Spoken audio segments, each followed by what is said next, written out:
राधे कृष्णा। जय बोलो राधा रानी की जय। जय बोलो श्री कृष्ण कन्हैया लाल की जय। जय बोलो वृंदावन धाम की जय। जय बोलो यमुना मैया की जय। जय बोलो आज की आनंद की जय। जय बोलो आज की आशीर्वाद की जय। மகோன்னதமான கங்காவினுடைய அத்தியுதமான விஷயங்களை நாம் அனுபவிச்சுருக்கோம். மகா உன்னதமாக மகோன்னதம் அப்படின்னு சொல்கிறேன். ரொம்ப அழகான ஒரு வாழ்க்கை இந்த வாழ்க்கை. இந்த வாழ்க்கையில் இந்த நாள் மீண்டும் நமக்கு வரப்போகிறது கிடையாது. அதனால் ஒவ்வொரு நாளுமே நீங்கள் என்ன பண்ணணும் அப்படின்னா, இன்றைய பொழுத இந்த நிமிஷத்தை எப்படி ஆனந்தமாக வாழலாம். இது முதல் ரூல்.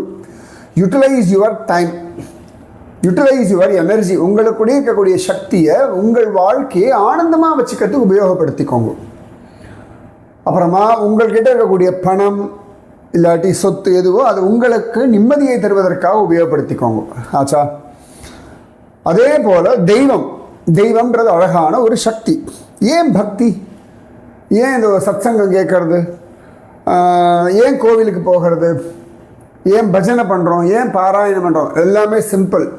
உங்களுக்கு ஆனந்தத்தை நீங்கள் அடைவதற்கான, மனதை ஒருமுகப்படுத்துவதற்கான ஒரு வழி. ஸோ பகவானையும் உபயோகப்படுத்தி கொள்ளுங்கள். அதனால் பகவானை சாமி உபயோகப்படுத்திக்கிறதா தப்பு இல்லையா அப்படின்னா, குழந்தை அம்மா கிட்ட பால் குடிக்கிறது, அது அம்மா உபயோகப்படுத்திக்கிறதா என்ன?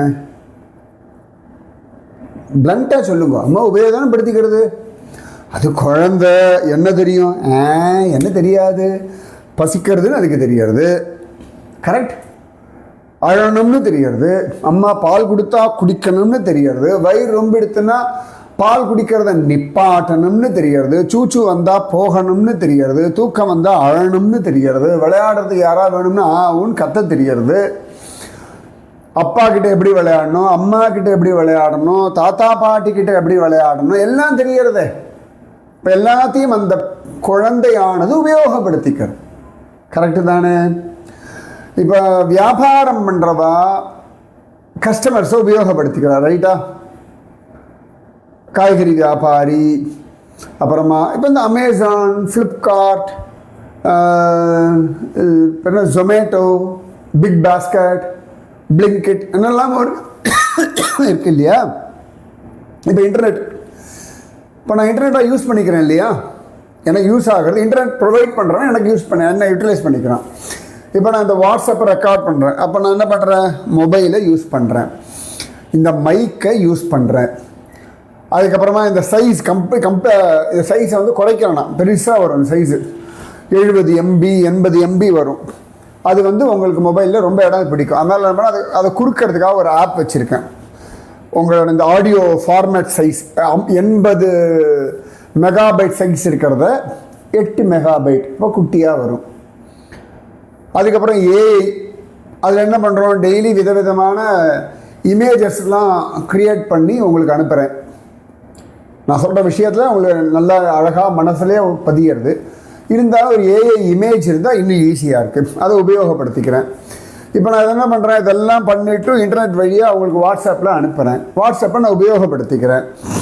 நீங்கள் என்ன பண்ணுறது? அந்த வாட்ஸ்அப் உபயோகப்படுத்திட்டு அழகாக டவுன்லோட் பண்ணிட்டு கேட்குறது. இப்போ சில பேர் காதில் ஹெட்ஃபோன் போட்டு கேட்பேன், ப்ளூடூத்தோ ஒயர்லெஸ் யூஸ் பண்ணிக்கிறேன். இந்த உங்கள் வீட்டில் இருக்க இன்டர்நெட்டை வச்சு டவுன்லோட் பண்ணிக்கலாம். நீங்கள் எங்கேயோ ஃபாரின்லேருந்து கேட்கலாம், உள்ளூர்லேருந்து கேட்கலாம், உள்நாட்டிலேருந்து கேட்கலாம், எங்கள் தெருவிலே பக்கத்து தெருவிலேருந்து கூட கேட்கலாம், எங்கள் ஃப்ளாட்டுக்கு அடுத்த ஃப்ளாட்டில் உட்காந்து கூட நீங்கள் கேட்கலாம். நேரடியாக நம்ம பார்க்கலனாலும் நடக்கிறது. அதுக்கப்புறம் அது அசைபோர்டுகள், அப்புறம் நான் கேட்ட கேள்விக்கு பதில் சொல்ல எல்லாம் யூட்டிலைஸ் பண்ணிக்கிறோம் இல்லையா? காற்றை உபயோகப்படுத்திக்கிறோம், நீரை உபயோகப்படுத்திக்கிறோம், பூமியை உபயோகப்படுத்திக்கிறோம், மரம் செடி உபயோகப்படுத்திக்கிறோம். இப்போ நான் இந்த ரூமில் உட்காந்துருக்கேன், ஃபேன் போட்டால் உஸ்ஸுன்னு சவுண்டு வரும். ஸோ ஏசி போட்டுட்டு இந்த ரூமில் உட்காந்துட்டு சொல்கிறேன், உபயோகப்படுத்திக்கிறோம். கரெக்ட்? ஸோ வாழ்க்கையில் எல்லாமே நம்ம உபயோகப்படுத்திக்கிறோம். அப்பாவினுடைய உழைப்பு, அப்பாவினுடைய பணத்தை உபயோகப்படுத்தினா படித்து மேலே வரும். ஒரு ஸ்டேஜுக்கு அப்புறமா பிள்ளைகளுடைய உழைப்பு, பிள்ளைகளுடைய பணம், பிள்ளைகளுடைய கவனிப்பு இதை உபயோகப்படுத்திக்கிறோம். அப்புறம் கணவனை உபயோகப்படுத்திக்கிறோம், மனைவியை உபயோகப்படுத்திக்கிறோம், பிள்ளைகளை உபயோகப்படுத்திக்கிறோம், பேரன் பேத்திகளை அவளை கொஞ்சம் விளையாடுறோம். எப்படி குழந்தை நம்மளை உபயோகப்படுத்திக்கிறதோ அந்த மாதிரி நாம் சந்தோஷத்துக்கு குழந்தைகளை உபயோகப்படுத்திக்கிறோம். ஸோ உலகத்தை எல்லாமே எல்லாரையும் உபயோகப்படுத்திட்டு தான் இருக்கும். புரியுறதா? அப்போ இந்த நாளை, இந்த நிமிடத்தை, இந்த வாழ்க்கையை உபயோகப்படுத்திக்கணும். இப்போ நான் இந்த கங்கா விஷயங்கள் பல இடங்களில் படித்து உங்களுக்கு சொல்கிறேன். நீங்கள் என்ன உபயோகப்படுத்திகள்? உண்மை தானே? உங்களுக்கு என்ன ஜாலியாக வாட்ஸ்அப்பில் வந்தாச்சு, இப்போ டைம் இருக்குது, நான் மார்னிங் கேட்பேன், இல்லாட்டி நைட்டு கேட்பேன், இல்லாட்டி வாக்கிங் போகும்போது கேட்பேன், இல்லாட்டி வீட்டில் எல்லாரும் வேலைக்கு போனதுக்கப்புறமா கேட்பேன். உங்களுக்கு ஒரு டைம் வச்சுருக்கு. ஸோ அந்த டைமுக்கு நான் அனுப்புகிற ஆடியோவை நீங்கள் என்ன உபயோகப்படுத்திக்கிறேன். நான் என்ன பண்ணுறேன், எனக்கு கேட்குறதுக்கு ஆள் இருக்கா, நான் வாட்ஸ்அப் குரூப் வச்சுருக்கேன், இவ்வளோ பேர் இதில் ஜாயின் பண்ணியிருக்கா, ரைட், இவாளுக்கெல்லாம் நான் விஷயத்தை சொல்கிறேன், அவர்கள் கேட்கிறார்கள். உங்களுடைய கேட்கக்கூடிய அந்த விஷயத்தை நான் உபயோகப்படுத்திக்கிறேன். நான் பேசுகிறத நீங்கள் உபயோகப்படுத்திக்கிறேன். இப்போ டெய்லி இந்த வீடியோலாம் காத்தால் அனுப்புகிறோம், அந்த மோட்டிவேஷ்னல் வீடியோ 1 நிமிஷம். அதை நாங்கள் அந்த சாஃப்ட்வேர் எடிட்டிங் டூலை வச்சு என்னோட சிஷ்ய பசங்கள்லாம் அதை பண்ணுறா. அதை அவள் செலக்ட் பண்ணிக்கிறா, இந்த டாபிக் என்ன பண்ணி அவள் அதை போடுறா. நீங்கள் என்ன பண்ணுறீங்க, அதை உபயோகப்படுத்திக்கிறீங்களா? 1 மினிட், இது நல்லா இருக்குது, உடனே நீங்கள் உங்கள் ஸ்டேட்டஸில் வைக்கிறீர்கள். அப்போ இந்த வீடியோவை உபயோகப்படுத்திக்கிறீர்கள், ரைட்டா? அதை பல பேர் பார்க்குறா, அவள் பிடிச்சிருக்கு, அவள் 10 பேர் சொல்கிறா, அவள் உபயோகப்படுத்திக்கிறா. அதை வச்சு நான் என்ன கான்டாக்ட் பண்ணுறான். அப்போ எல்லாரையும் உபயோகப்படுத்திக்கிறோம். கரெக்டு தானே? இப்போ நாங்கள் நேபாளம் போகும்போது ஃப்ளைட்டில் போனோம். நான் ஒன்றும் ஃப்ளைட் கம்பெனி நடத்தலை, ஃப்ளைட்டை நான் ஒன்றும் வாங்கலை. ஆனால் அந்த ஃப்ளைட்டில் பறக்கிறதுக்கு நான் டிக்கெட் வாங்கி அதை உபயோகப்படுத்திக்கிறேன். அவன் என்ன பண்ணுறான், இதை கொண்டு சம்பாதிக்கிறதுக்கு அவர்கள் என்ன உபயோகப்படுத்திக்கிறா. ஹோட்டலில் தங்குறோம், ஹோட்டல்காரன் என்ன உபயோகப்படுத்திக்கிறான், ஹோட்டல்காரனை நான் உபயோகப்படுத்திக்கிறேன். நான் போகிற ஊரெல்லாம் போய் நான் வீடு கட்டிகிட்டு இருக்க முடியுமா? அவசியம் கிடையாது. வருஷத்தில் ஒரு தடவை நான் போயிட்டு வரோம், அது போய் தேவையில்லாமல் போய் ஒரு ரூமை கட்டுவாளா? இல்லை, எனக்கு எது அஃபோர்டபிலிட்டியோ எது நல்லதோ அதை நான் பார்த்துக்கிறேன், அவ்வளோதானே? அந்த மாதிரி உபயோகப்படுத்திக்கிறோம். ஸோ தெய்வத்தையும் உபயோகம் படுத்திக்கிறோம். அந்த மாதிரி தான் கங்கையை உபயோகப்படுத்திக்கோங்க. அதுக்கு தான் இப்போ கங்கா மகாத்மியம் எதுக்குன்னா உபயோகப்படுத்திக்கோங்க. இப்போ சனாதன தர்மமே என்ன சொல்கிறது, சூரியன் டெய்லி உதிக்கிறார், சந்தியா காலத்தை உபயோகப்படுத்திக்கோ. ஓகே, மழை வர்றது, மழை காலத்தை உபயோகப்படுத்திக்கோ. காற்று வீசுறது, நம்ம சொன்ன ஆடிப்பட்டம் தேடி விதை அப்படின்னு இல்லையா, ஆடி மாதத்தினுடைய மழையை உபயோகப்படுத்திக்கிறது, மார்கழி மாதத்தினுடைய குளிரை உபயோகப்படுத்திக்கிறது. இப்போ வெயில் காலத்தில் கோடை வாசஸ்தலங்கள் போய் உபயோகப்படுத்துதல் அப்படின்றது வாழ்க்கையில் எல்லாரும் பண்ணுறோம். சன்னியாசிகள், ஞானிகள், யோகிகள் எல்லாரும் உபயோகப்படுத்திக்கிறோம். புரிகிறதா? அதனால் பக்தியும் தெய்வத்தை உபயோகப்படுத்தி கொள்வதற்காக, தெய்வ சக்தியை அனுபவிப்பதற்காக. அனுபவிக்கிறதுனா என்ன? உபயோகப்படுத்திக்கிறது தானே. குழந்தை அம்மா கிட்ட பால் குடிக்கிறது அனுபவிக்கிறது. பிளண்டாக சொன்னோம்னா, உள்ளபடி சொன்னோம்னா உபயோகப்படுத்திக்கிறது. புரியுறதா? இப்போ கங்கையை நம்ம எப்படி உபயோகப்படுத்தின்னு இருக்கோம், அவளுடைய மகாத்மியம், அவளை கொண்டு பலவிதமான புராண வைபவங்கள் எல்லாம் கேட்டு அனுபவிக்கிறோம். நேற்று தான் பார்த்தோம் எப்படி கங்கையை தியானம் பண்ணணும் அப்படின்றத அவ்வளோ அழகா பகீரதனுக்கு கிருஷ்ணன் சொன்னதை பத்ரி நாராயணன் நாரதருக்கு சொன்னார் அப்படின்னு பார்த்தோம். ஸோ இந்த கங்கை இவ்வளவு பெரியவள். ஸோ நம்ம ராமாயணம், தேவி பாகவதம் இப்படி பல இடங்கள்லேருந்து இந்த கங்கையினுடைய அனுபவத்தை அனுபவிக்கிறோம். இந்த கங்கை குருவை தரும். அதற்கான விஷயத்தை இன்னைக்கு பார்க்கலாம். கங்கை குருவை தருவாளா? ஆமாம். யாருக்கு கொடுத்தா பார்க்கலாமா? பாகவதம் ஸ்கந்தம் 1 அத்தியாயம் 19 ஸ்லோகம் 5. அதோ விஹாயே மமமும் சலோகம் விமர்ஷிதௌ ஹேயதயா புரஸ்தாத் கிருஷ்ணாங்கிரி சேவாமதீமன்யமான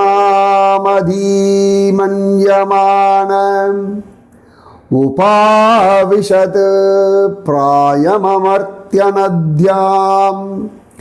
பரீட்சித் மகாராஜன் காட்டுக்கு வேட்டையாட போகிறான்.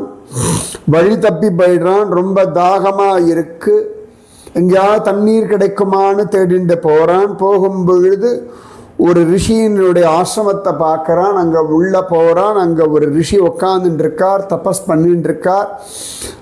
அவரிடத்துல தண்ணீர் வேணும் தண்ணீர் வேணும்னு கேட்கறான். அவர் தியானத்துல இருந்ததுனாலே பதில் சொல்லல. அப்ப எப்படி தியானத்துல இருந்திருப்பார் பார்த்துக்கோங்க. உள்முகமா மனசு போகணும், சரியா? உங்க மனசு உள்முகமா போக போக பலம் கூடும். வெளிமுகமா யோசிச்சுட்டே இருக்க இருக்க டென்ஷன் ஆகும். உடனே பரீட்சத்துக்கு கோபம் வர்றது. இவர் என்ன பதில் சொல்ல மாட்டேங்கிறாரே. ஒரு ராஜன் வந்து கேட்குறான், இவருக்கு ரொம்ப தான் திமிருன்னு சொல்லிட்டு அங்கே பக்கத்தில் இருந்த ஒரு செத்த பாம்பு இங்கேயோ வெளியில் பார்க்குறான். அதை எடுத்து கொண்டு வந்து அவர் கழுத்தில் போட்டுட்டு அவர் அவமரியாதை பண்ணிட்டு வந்துடுறான். அதுக்கப்புறமா தான் அவனுக்கு புத்தி வர்றது, தப்பு பண்ணிட்டோம், அவசரப்பட்டுட்டோம், அந்த மாதிரி பண்ணியிருக்க கூடாது. ஆனால் அதுக்குள்ளே என்ன ஆயிடுறது, அந்த ரிஷியினுடைய பிள்ளைக்கு இந்த விஷயம் தெரிஞ்சு அவன் சாபம் கொடுத்துடுறான். என் தகப்பனுடைய கழுத்தில் செத்த பாம்பை போட்டவன் எவனோ அவன் 7 நாளில் மரணம் அடைவான், பாம்பு கடித்துன்னு. அதுக்கப்புறமா அந்த ரிஷிக்கு தெரியறது தன் பிள்ளை இப்படி சாபம் கொடுத்துட்டான்னு. உடனே ஒரு சிஷ்யன் அனுப்பி பரீட்சத்துக்கு விஷயத்தை சொல்கிறார். பரீட்சித்து அதை பார்த்து ரொம்ப சந்தோஷப்படுறான். இது எனக்கு நியாயமான தண்டனை தான். அப்போ 7 நாளில் மரணம்னு அவனுக்கு தெரிஞ்சு விடுறது. 7 நாளில் மரணம்னு முடிவு பண்ண உடனே சரி, இந்த 7 நாளை நான் உபயோகப்படுத்திக்கணும். அதோ விஹாயேமம் மமம் சலோகம் விமர்ஷிதௌ ஹேயதயா புரஸ்தாத் கிருஷ்ணாங்கிரி சேவாம் அதிமன்யமான உபாவிஷத் பிராயமமர்த்திய நத்யாம்.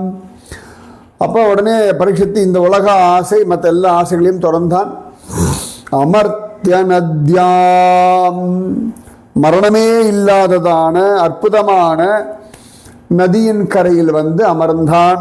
பகவான அழகான மற்ற எல்லா விஷயத்தையும் ஒதுக்கி தள்ளிட்டு பகவானுடைய திருவடியே நினைச்சுண்டு கிருஷ்ணாங்கிரி சேவாம் அதிமன்யமான. வாழ்க்கை உணர்வதற்கு, தன்னை உணர்வதற்கு சுலபமான வழி கிருஷ்ண சரண கமலங்களை தியானம் செய்வதுன்னு தெரிஞ்சுண்டு சாப்பிட்றது, தண்ணி குடிக்கிறது எல்லாத்தையும் விட்டுட்டு அமர்த்திய நத்யாம், கங்கை கரையில் பிராயோபவேசம்னு சொல்லும்படியான உண்ணா நோன்பு இருக்க உட்கார்ந்தான். இந்த இடத்துக்கு பேரு சுகஸ்தல்னு பேர். அது எப்படின்னு சொல்றேன், அடுத்த ஸ்லோகம் இது. அத்தியாயம் 19, அதுதான் 1வது ஸ்கந்தம் ஸ்ரீமத் பாகவதம் 19வது அத்தியாயம். இது 6வது ஸ்லோகம். யாவைலச ஸ்ரீ துளசி விமிஸ்ர கிருஷ்ணாங்கிரேணு அப்யதிகாம்புநேத்ரி புனாதி லோகானுபயத்ரசேஷான் கஸ்தாம் ந சேவேத்தமரிஷ்யமானக. இந்த கங்கை ரொம்ப விசேஷமானவள். ஏன் அப்படின்னு கேட்டா, பகவானுடைய திருவடி தாமரையில் இருக்கக்கூடிய துளசியை சுமக்கக்கூடியவள். பகவானுடைய திருவடியிலேருந்து வந்தாள் இல்லையா, அதனால துளசி விமிஸ்ர கிருஷ்ணாங்கிரி ரேணு அபியதிக அம்புநேத்ரி. அழகான புனிதமான ஜலம் இது. அது என்ன பண்றது அப்படின்னா, புனாதி லோகானு, அழகாக எல்லா லோகங்களையும் சுத்தப்படுத்துறது. மேலோகம் கீழ்லோகம் ஜோரா. அதனால அப்படிப்பட்ட கங்கையை இறக்கும் தருவாயில யார் தான் சேவிக்காம இருப்பான்? ச ஈசானு, சிவபெருமானோட சம்பந்தப்பட்ட, அதாவது பகவானுடைய துளசி கந்தத்தோடு இருக்கக்கூடிய அந்த கிருஷ்ணாங்கிரேனுடைய திருவடி ஜலமானது சிவபெருமான் தலையில் விழுந்து 14 லோகத்தையும் சுத்தப்படுத்துவதனாலே மரணமடையும் தருவாயில் எவன்தான் கங்கையை சேவிக்காமல் இருப்பான் அப்படின்னு கேட்கிறார். எவ்வளவு அழகு பாருங்க. அப்ப அவனுக்கு சாபம்னு தெரிஞ்ச உடனே போய் கங்கை கடல உட்காந்துடுறான். இதி வியவச்சித்ய ச பாண்டவேயः பிராயோபவேஷம் பிரதிவிஷ்ணுபத்யாம் ததௌ முகுந்தாங்கிரிமணன்யபாவோ முனிவ்ரதோ முக்த சமஸ்த சங்கஹ. அப்ப இந்த பரிஷத்து பாண்டவர்களுடைய பிள்ளையான வாரிசான இந்த பரிஷத்து இப்படி கங்கை கரை விஷ்ணுபதின்னு சொன்ன இல்லையா, அந்த விஷ்ணுபதியினுடைய கரையில முக்தி அளிக்கக்கூடிய முகுந்தனுடைய திருவடி தாமரைகளை இறுக்கி பிடிச்சுண்டு மற்ற எல்லாத்தையும் விட்டுட்டான் இல்லையா, அவன் அங்க அப்படியே உட்கார்ந்து தியானம் பண்றான் அப்படின்றார். இதி வியவச்சித்ய ச பாண்டவேயः பிராயோபவேஷம் பிரதிவிஷ்ணுபத்யாம். ஸோ கங்கை கரையில உட்கார்ந்துண்டு முகுந்தனுடைய திருவடி தாமரைகளை தியானம் செய்கிறான் நம்ம பரீட்சித்து. எவ்வளவு வசதி இல்லையா. தத்ரோபஜக்முஹு புவனம் புனானா மகானுபாவா முனய சசிஷ்யாஹ பிராயேன தீர்த்தாபிகமவா பதேஷைஹ ஸ்வயம் ஹி தீர்த்தானி புனந்தி சந்தஹ. அப்ப பூமியெல்லாம் சுத்தப்படுத்தக்கூடிய மகானுபாவர்கள், அந்த முனிவர்கள் தங்கள் தங்கள் சிஷ்யர்களோடு அங்கே வந்தார்கள். உபஜக்முஹு. இந்த மகரிஷிகள், மகாத்மாக்கள், முனிவர்கள் இவர்கள்லாம் புண்ணிய தீர்த்தத்தில் தீர்த்தமாடுறதுன்ற காரணத்தினாலே புண்ணிய தீர்த்தங்களையே பரிசுத்தம் பண்றார்கள். நேற்று கூட சொல்லியிருந்தேன் இல்லையா, கிருஷ்ணன் சொல்றான் இல்லையா, ஏ கங்கே, எல்லா பாபிகளும் உன்னிடத்துல பாவத்தை விடுவா, நீ அந்த பாவத்தை பூமியில் அலையக்கூடிய என் பக்தர்களிடத்திலே கொடுத்துடு, அவர்கள் அந்த பாவத்தை நாசம் செய்து விடுவார்கள்னு சொல்றா. பாண்டுரங்கனுடைய சரித்திரத்தை எடுத்துட்டோம்னா, குக்குட முனிவருடைய ஆசிரமத்தை பார்த்துட்டு இருக்கான் புண்டலீகன். அப்ப அந்த குக்குட முனிவருடைய ஆசிரமத்துக்கு விடியற் காலம்பர கங்கா, யமுனா, சரஸ்வதி எல்லாம் கோரமான ரூபத்தோட வராளாம். அங்க வந்து அவன் வாசல்லாம் பெருக்கி தெளிச்சு கோலம் எல்லாம் போட்டுட்டு அவ கிளம்புறா. கிளம்பும் பொழுது அதிரூப சுந்தரிகளா ஆயிடுறான். அப்ப புண்டலீகன் கேட்கிறான், அது எப்படி சாத்தியம்னு. அப்ப அவ சொல்றா, எல்லா ஜனங்களும் அவர்களுடைய பாவத்தை எங்களிடத்துல விடுறா, நாங்கள் அந்த பாவத்தை குக்குட முனிவருடைய ஆசிரமத்தில் வந்து கைங்கரியம் செய்து விடுகிறோம். அப்ப ஸ்வயம் ஹி தீர்த்தாணி புனந்தி சந்தஹ. இந்த சாதுக்கள் வந்தவர்கள்லாம் அவர்கள் தீர்த்தமாடி நதிகளை சுத்தமாக்குறாளாம். சரி, யாரெல்லாம் வந்தார்கள் அப்படின்னா அது பெரிய லிஸ்ட் சொல்றா. அத்ரிஹி வசிஷ்ட சவண சரத்வா நரிஷ்டநேமிஹி ப்ருஹு அங்கிராச்ச பராசரோ காதிசுதோ அத ராம உதத்ய இந்திர பிரமதேத்மவாஹௌ மேதாதிதீர்தேவல ஆர்ஷ்டிஷணோ பாரத்வாஜோ கௌதமः பிப்பலாதः மைத்ரேயः ஔர்வः கவசः கும்பயோனிஹி த்வைபாயனோ பகவான் நாரதஸ்ச. அத்ரி, வசிஷ்டர், ஷவணர், சரத்வான், அஷ்டநேமி, பிருகு, ஆங்கிரசர், பராசரர், விஸ்வாமித்ரர், காதி சுத அப்படின்னு விஸ்வாமித்ரோட பேர், பரசுராமர், உதத்யர், இந்திரபிரமதர், இத்மவாகர், மேதாதிதி தேவலர், ஆஷ்டிசேனர், பரத்வாஜர், கௌதமர், பிப்பலாதர், மைத்ரேயர், ஔர்வர், கவசர், கும்பயோனி அப்படின்னா நம்ம அகஸ்தியர், துவைபாயனர், துவைபாயனன்றது வேதவியாசர், அப்புறமா நாரதர். இவ்வளவு பேர் வந்துட்டாளாம். இப்போ கங்கை கரை எவ்வளோ வசதி பார்த்துக்கோங்க. இது இல்லாதபடி அவ்வளவு அழகா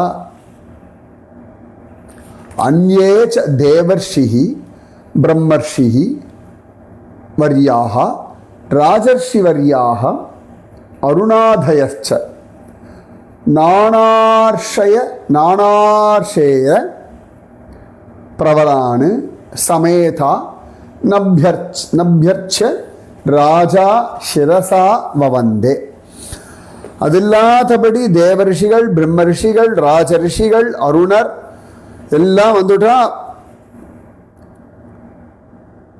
பலவிதமான ரிஷிகளுடைய கோத்திரம் பிரபரம் இதெல்லாம் உண்டான ரிஷிகள் எல்லாம் பூஜை பண்ணி அவள் எல்லாரையும் நமஸ்காரம் பண்ணான் பரீட்சித்து. இவ்வளவு பேரும் கங்கை கரைக்கு வந்துட்டாளாம். பரீட்சித்து பிராயோபவேசம் பண்ணிட்டான். எவ்வளோ வசதி இந்த இடம் இல்லையா? இந்த இடம் தான் சுகஸ்தல், சுக்ரதல்னு பேர். எல்லாம் அழகா வந்துட்டாளாம். சுகோபவிஷ்டேஷ்வதத்தேஷு பூயः கிருத பிரணாமः ஸ்வசிகீர்ஷிதம் யத் விஜ்ஞாபயாமாஸ விவிக்தசேதாः உபஸ்திதோ அக்ரே அபிக்ரஹீதபாணிஹி. எல்லா ரிஷிகளுக்கும் உட்கார ஆசனம் எல்லாம் கொடுத்து அவெல்லாம் சௌகரியமாக அமர்ந்த பெண்ணு. பரீட்சித்த ராஜன் எல்லாரும் திரும்ப நமஸ்காரம் பண்ணி கையை கூப்பிண்டு அவர்களிடத்துல அழகா சொன்னான், நான் உண்ணாவிரதம் இருக்க போகிறேன் அப்படின்னு சொல்லிட்டு அழகாக அவர்கிட்ட சொன்னான். ஸோ இதெல்லாம் நடந்தது கங்கை கரையில். இன்னும் நிறைய இருக்கு, ரைட்? இவ்வளோ பேர் தேடி வந்துட்டா பாருங்க. இவ்வளோ நாள் அஸ்தினாபுரத்தில் ராஜாவா உட்காந்துட்டு இருக்கான். அப்பப்போ யாராவது ரிஷிகள் வருவா. ஆனால் இந்த கங்கை கரைக்கு வந்துட்டான். 7 நாளில் மரணம்னு தெரிஞ்சோன்னா கங்கை கரைக்கு வந்துட்டான் பாருங்க. நிஜமாவே கங்கா அப்படி ஒரு பாக்கியம் கொடுக்கட்டும். மரணம்னு தெரிய சமயத்தில் அவள் கரையில் போய் உட்கார பாக்கியம். அப்படியே ஏதான சத்து விஷயம் சொல்லிட்டு அப்படியே போயிடணும். அப்படியே கங்கை கரையிலேயே சரீரத்தை தகனம் பண்ணிவிட்டு அப்படியே கங்கையிலே கரைச்சிடணும். அப்படியே ஒரு பாக்கியத்தை கங்கை தரட்டும். நீங்களும் பிரார்த்தனை பண்ணிக்கோங்க. சத் விஷயம் கேட்டுண்டு கங்கை கரையில் அப்படியே சரீரத்தை விட்டுடணும். ரைட்? சுகம் இல்லையா? மீதி விஷயம் நாளைக்கு. ராதே कृष्णा।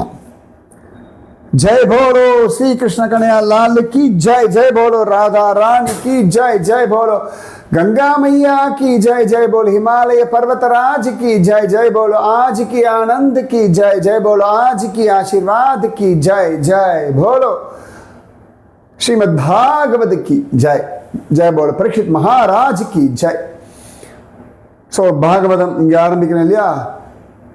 நம்ம தூத்துக்குடியில் மே 7ஆம் தேதியிலிருந்து 14ஆம் தேதி வரைக்கும் 8 நாள் பாகவத மகாத்மியத்தோடு சேர்த்து சப்தாகமாக ஸ்ரீமத் பாகவதம் அனுபவிக்க போகிறோம். கட்டாயம் யாரெல்லாம் முடியுமோ வந்து கலந்துக்கோங்க.